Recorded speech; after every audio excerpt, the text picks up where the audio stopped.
आज हम पुनरावृत्ति प्रक्रिया में जानेंगे 2 पाठों का सार, बाल गोविंद भगत और नेताजी का चश्मा। कल आपका पेपर होने वाला है, एग्ज़ाम है कल आपका, ध्यानपूर्वक अपना एग्ज़ाम दीजिए। आइए जानते हैं इनका सार। नेताजी का चश्मा कहानी में लेखक स्वयं प्रकाश जी बताते हैं कि एक कस्बे के मुख्य चौराहे पर नेताजी की एक संगमरमर की मूर्ति लगी हुई थी, परंतु उस पर संगमरमर का चश्मा नहीं था। हवलदार साहब किसी काम से हर 15वें दिन उस कस्बे से गुजरते थे। वे देखते थे कि हर बार नेताजी की आंखों पर एक नया चश्मा लगा होता है। यही जो नया चश्मा था वही हवलदार साहब के कौतूहल का विषय बना हुआ था। आइए जानते हैं बाल गोविंद भगत के पाठ का सार। बाल गोविंद भगत रेखा चित्र के माध्यम से रामरक्ष बेनीपुरी ने एक ऐसे विलक्षण चरित्र का उद्घाटन किया है जो मनुष्यता, लोक संस्कृति और सामूहिक चेतना का प्रतीक है। वेशभूषा या बाह्य आडंबरों से कोई सन्यासी है, लेकिन जो बाल गोविंद भगत थे वह आडंबरी नहीं थे। सन्यास का आधार जीवन के मानवीय सरोकार होते हैं। बाल गोविंद भगत इसी आधार पर लेखक को सन्यासी लगते हैं। इस पाठ के माध्यम से सामाजिक रूढ़ियों पर प्रहार किया गया है, साथ ही हमें ग्रामीण जीवन की झांकी भी दिखाई गई है।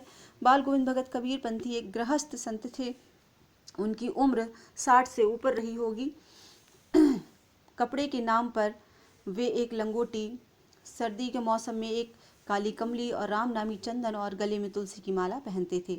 उनके घर में एक बेटा और बहू थे। वे खेतिहर गृहस्थ थे, झूठ छल प्रपंच से दूर रहते, दो टूक बातें करते, कबीर को अपना आदर्श मानते थे। उन्हीं के खेतों में और अपने खेतों में काम करते थे। उनके साथ साथ जो काम करते थे वह बहुत ही उनके गीत को सुनकर प्रसन्न होते थे, और वहाँ पर जो अनाज पैदा होता था उसको ले जाकर कबीरपंथी मठ में ले जाकर दे देते थे। वहाँ से जो उन्हें दोबारा मिलता था उससे अपना गुजर बसर करते, और उनका गायन सुनने के लिए पूरा गांव इकट्ठा हो जाता था। धान के रोपनी के समय में उनके गीत सुनकर बच्चे झूमने लगते। मेड़ पर खड़ी औरतें के जो होंठ थे वे कांपने लगते। रोपनी करने वालों की उंगलियां अपने आप एकाएक अजीब क्रम से चलने लगती। कार्तिक भादों, सर्दी गर्मी, हर मौसम में बाल गोविंद भगत सभी को अपने गायन से शीतलता प्रदान करते थे।